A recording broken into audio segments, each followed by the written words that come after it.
3 weeks ago, Spider-Man Brand New Day did something almost nobody in Hollywood expected. It opened to $360 million domestically and $927 million worldwide in just 3 days. Numbers so massive, they shattered records and made Sony's own predictions look almost laughably conservative.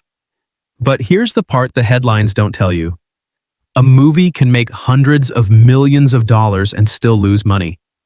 Because before Sony could earn a single dollar from a ticket, it had already spent roughly $225 million making the movie, and another $300 million just convincing people to watch it. That's more than $500 million on the line before the first weekend even begins. So 3 weeks after release, with the opening weekend hype gone and the numbers starting to settle, there's only one question that actually matters. Did Spider-Man Brand New Day make enough money to outrun the enormous machine required to make it? Let's follow the money. You're picturing the budget as the big number. $200 million, $300 million, whatever the headline said, it cost to make. That's the number everyone quotes when they talk about how expensive a movie is. Here's the twist almost nobody outside the studio system actually knows. For the movie that just became the highest-grossing film of 2026, the marketing budget alone was bigger than the entire cost of making the film. Not close. Bigger. That single fact explains almost everything else about how this business actually works. Here's how this played out. 3 weeks in, once the opening weekend hype had faded, and the only thing left that mattered was whether the real math actually worked out. Spider-Man Brand New Day, starring Tom Holland and Zendaya, directed by Destin Daniel Cretton, released at the end of July 2026. Production budget, $225 million, making it the second highest budgeted Spider-Man movie ever made. Here's the real question. If the production budget already sounds enormous, what actually determines whether a movie like this turns a profit or quietly becomes one of the most expensive failures in studio history, 3 weeks after everyone stopped talking about the opening weekend? The answer isn't the production budget, it's everything layered on top of it that never makes the headline, and a single number analysts use to actually judge whether a movie like this worked at all.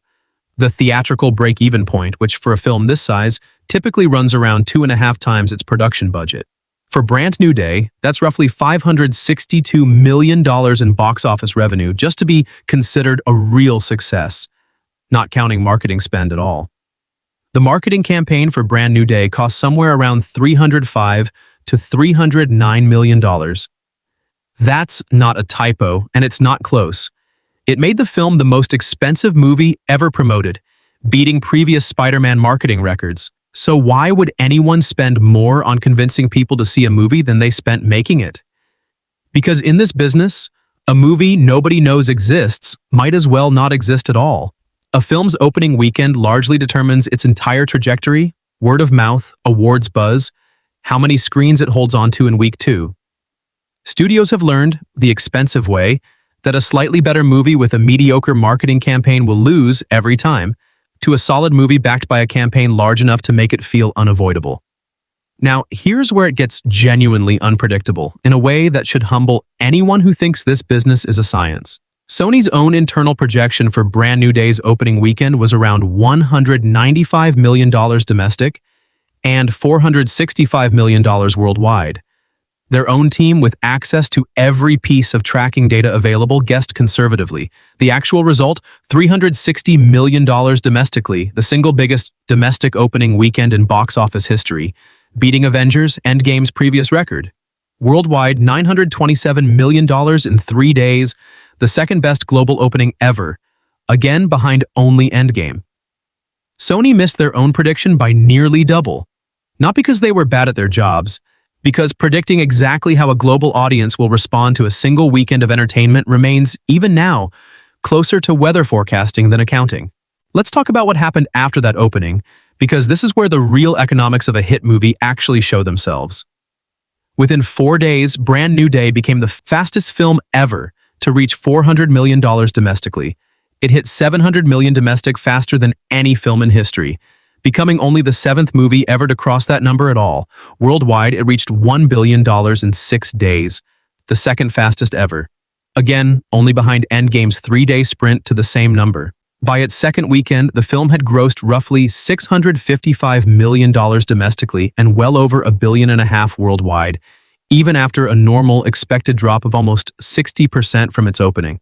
That kind of steep second weekend decline sounds alarming if you don't know the business, but it's completely standard. Blockbusters front-load enormous chunks of their total earnings into the first 10 days, then settle into a longer, slower tail through the rest of the summer. Here's a number that actually tells you whether all that spending was worth it. Through just its second weekend, Brand New Day had already returned roughly $3.92 for every single dollar invested in production and marketing combined, not $3.92 in profit. In total revenue generated relative to total spend. And that ratio kept climbing every day the film stayed in theaters. Now, why does a movie need to earn nearly 4 times its combined budget just to be considered a clear success instead of 2 times, or even 1.5? Because the box office number you see reported isn't the number the studio actually keeps. When a ticket is sold, the movie theater and the studio split that revenue, and the split isn't fixed. It's a sliding scale, heavily front-loaded in the studio's favor. For a major blockbuster in its opening week or two, the studio can claim anywhere from 70 to as much as 90% of domestic box office revenue, sometimes even higher for the very biggest releases. By week 4 or 5, that share typically drops to somewhere between 35 and 45%. As the deal shifts to favor the theater the longer a film stays on screens, international splits work differently again, often less favorably to the studio than the domestic split. Especially in markets with strong local distribution partners taking their own cut before the money ever gets back to Los Angeles. China deserves its own mention here because it's arguably the single most unpredictable market in this entire business.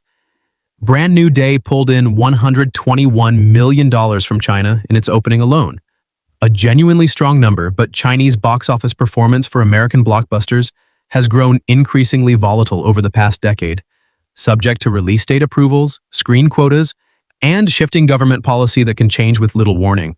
A studio can build an entire international marketing campaign around Chinese audience expectations, only to have the release date pushed, restricted, or quietly deprioritized for reasons that have nothing to do with the film itself. For a movie this size, China alone can represent well over $100 million of swing in either direction, based almost entirely on factors no studio executive in Los Angeles actually controls. So when you hear a movie made $927 million in its opening weekend, the studio isn't pocketing $927 million.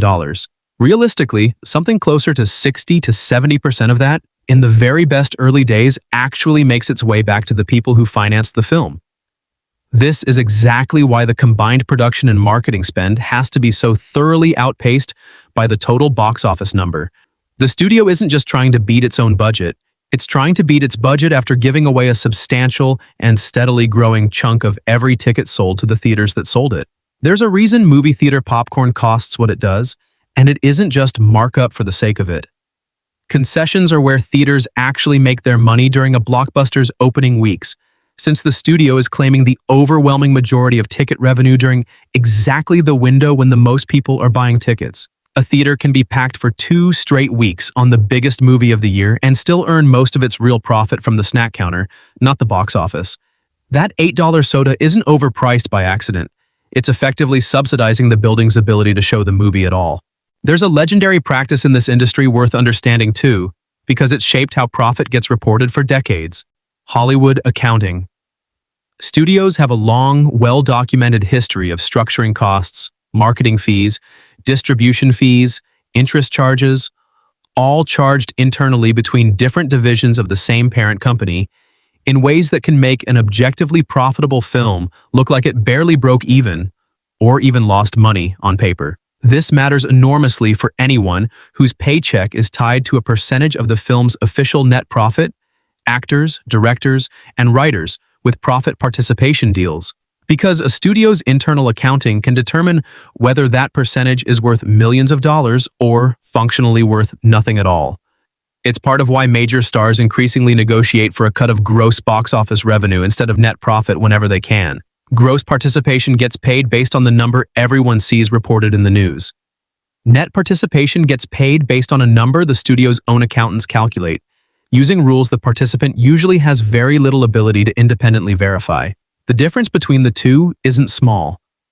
A gross participation deal for a lead actor on a film performing the way Brand New Day did could be worth tens of millions of dollars, calculated directly off box office receipts before the studio's own expenses ever enter the conversation.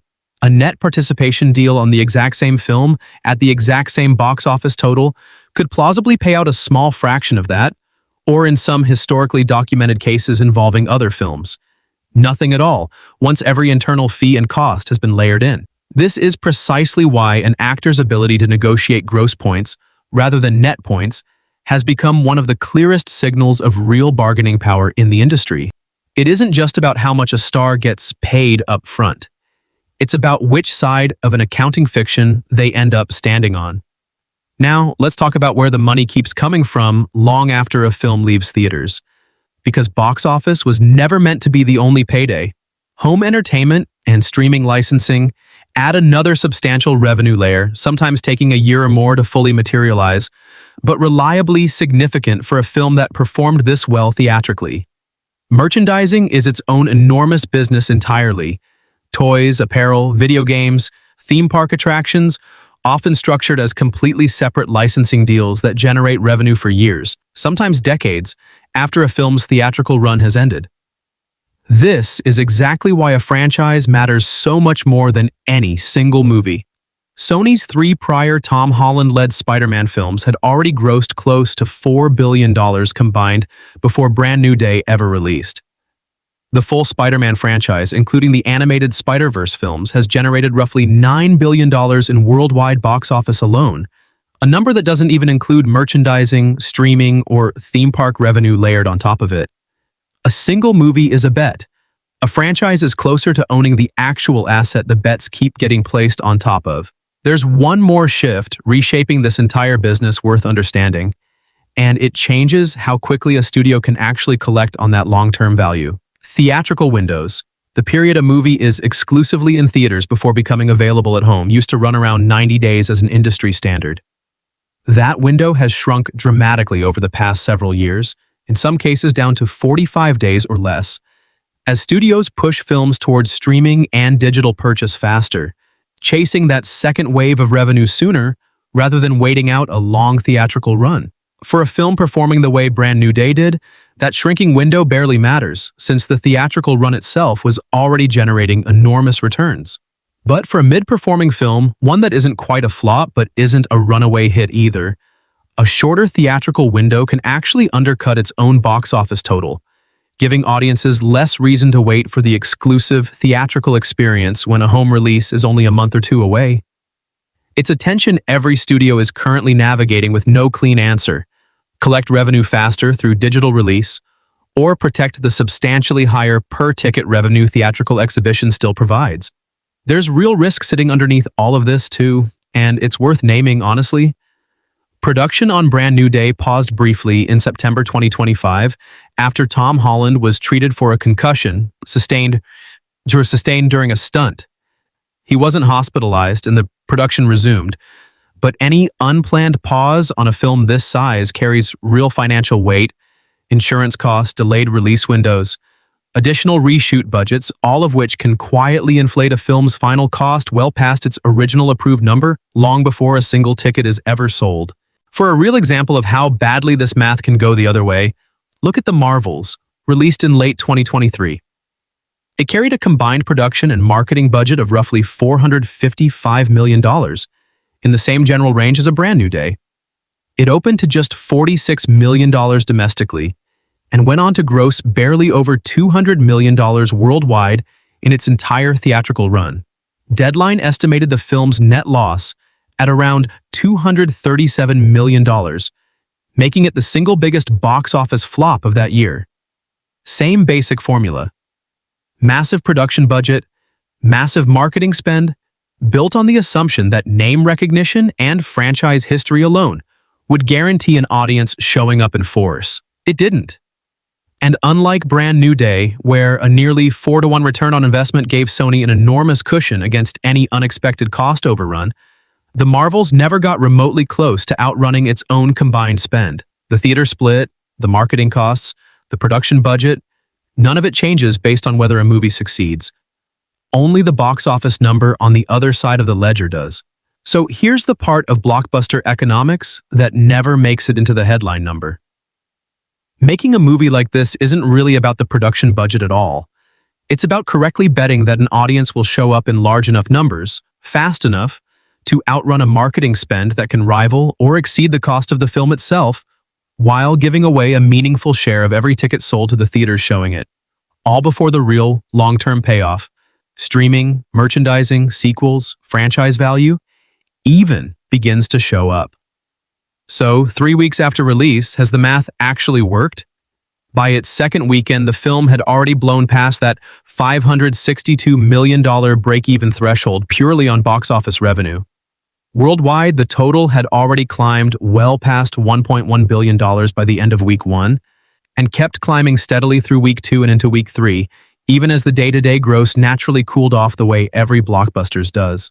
Prediction models tracking its likely final domestic total have it landing somewhere between $876 million and $1.02 billion once its theatrical run finally winds down, a range that would put it comfortably among the handful of biggest domestic releases ever recorded.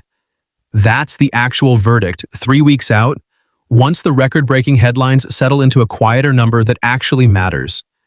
The film didn't just clear its break-even point. It cleared it inside 2 weekends, with an entire month of remaining theatrical runs still to come. A blockbuster movie isn't really selling 2 hours in a theater. It's selling the opening weekend itself, the one window where the combined spending on production and marketing either gets validated by a genuinely enormous audience or doesn't.